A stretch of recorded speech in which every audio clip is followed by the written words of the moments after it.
Now then everyone, it's Charlie and welcome back to another video on the Chatting Leeds YouTube channel. Hope everyone's doing okay today as always. So then guys, it's time for your pre-match thoughts ahead of Spurs against Leeds United. That's taking place on Sunday. I know what you're thinking, I'm a day early with this. It's due to the fact that I'm going to Edinburgh tomorrow. It's my girlfriend's birthday today, so we're going away tomorrow until Monday. So I will actually be watching this game in Edinburgh, which should be interesting. But yeah, as no Spurs fans managed to get back to me for the opposition focus, I thought I'd just upload pre-match thoughts a day early this week. So it's a very big game, this one that I think I'm feeling a bit positive going into. I can't lie, I feel like Leeds can definitely get a result in this game, and I'll explain why in just a second. But before I do, please smash that like button, please subscribe, hit the notification bell as well so that you're aware of when I'm uploading. Follow me on Instagram, follow me on Twitter, all that jazz.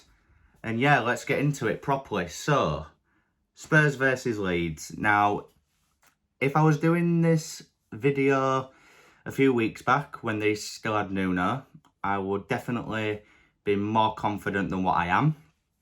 Because under Nuno, they looked quite woeful at times, especially defensively. And I feel like we could have definitely got at them. Now they've got Conte in.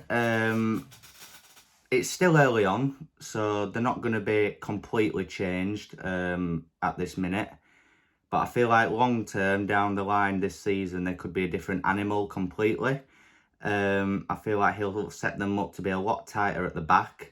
They have got players out of this game. I think Højbjerg's a doubt. Oliver Skip is suspended. They've got a Romero out as well at the back. We know Conte usually likes to go with like the 3-4-3 formation. But obviously the main players that we need to be wary of, I think everybody kind of knows. Heung-min Son, Harry Kane and Ndombele if he plays. Lucas Moura as well, in fairness. But I feel like Kane, yes, he scored 4 against San Marino. Should we really acknowledge that? I don't know. Did get a hat-trick against Albania, who were a slightly better opponent, not by much. But hopefully he's done all of his scoring for this week. Because for Spurs, he has looked quite poor. He is going through a bit of a rough patch. Maybe it's because he wanted that move in the summer to Man City. Who knows? Only he will know that. But I feel like there's definitely areas in this Spurs team where Leeds can get at. I feel like if we play Forshaw again, and I will get onto my predicted 11 in a little bit, guys. But if we do play Adam Forshaw, I do feel that we can win that midfield battle, especially if Højbjerg does end up being out. If Skip's out, you're probably going to be looking at Harry Winks. You know, I feel like Phillips and Adam Forshaw can definitely get at Harry Winks. Winks was linked with Leeds. I thought that was an absolutely daft move, if I'm honest. I would not want Harry Winks at Leeds. That's just my overall opinion on that. Hit me up in the comments whether you agree with that or not. But yeah, I feel like we can definitely win this midfield battle. I say it in nearly every pre-match thoughts, if I'm honest, but it is always the case with Leeds. If we win the midfield battle, then we have a good chance of getting something in this game, whether it's a draw or 3 points. We all know that Rafinha's just on unbelievable form at the minute. I feel like he can definitely exploit that back 3, back 4, whatever it ends up being. Reguilon on that side can definitely be got at. Eric Dyer, Sanchez. Come on, let's be honest. Like, long term, they're not really good defenders that will help Spurs to a trophy. I feel like we can definitely exploit that. Dan James's pace as well, getting behind. I'll play that long ball over for him to run onto. I feel like we can definitely get in at them as well. Emerson Royale on that right-hand side is a weird one, because I've seen games where he looks really good and games where he doesn't look good. So I'm unaware as to which Royale is going to turn up against Leeds. Hopefully it's the poor one. But I still think we can get at him for sure. our defence needs to be on it this week. You know, Harry Kane, Heung-min Son. Son with his pace and his finishing. Kane's not as quick, but obviously he's probably up there with, you know, he's in the top 5 best strikers in the world. So, you know, if they go with a front three, I expect us to go to a back 4. But obviously, if for whatever reason he sets up with a 2 up top, which I don't think he'll do, then Leeds would go to a back 3. Moving on to Leeds United then. So we'll start with my predicted 11 for this game. Meslier in goal, I think that's just a given. I think we'll set up with a back 4. And I think it's probably going to be unchanged from Leicester, if I'm honest. Given the team news, obviously, just briefly, guys. Bamford out, Ayling out, Koch is still out as well.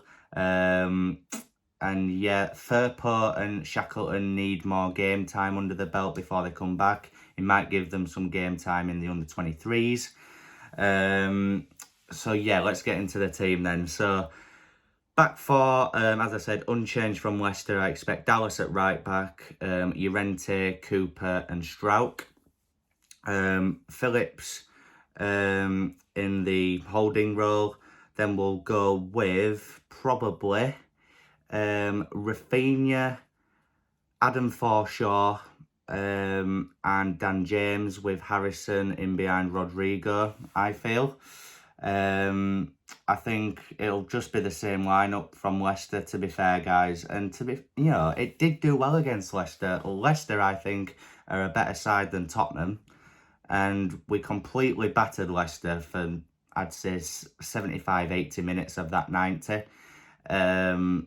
So there's no reason why we can't go up to the Tottenham Hotspur Stadium and get a result. Rafinha is always key, as he always is. I feel like he's a player that could be having a bad game in this one and then he could just turn it on and produce a moment of magic. I think Adam Forshaw and Phillips in that midfield, if Forshaw does play, I think he'll be key as well. He was everywhere against Leicester, and if he can do that against Spurs, I think we can definitely exploit them in the midfield. Llorente had an amazing game against Leicester, absolutely pocketed Jamie Vardy. So if he could do that on Harry Kane, that would be massively appreciated, Diego.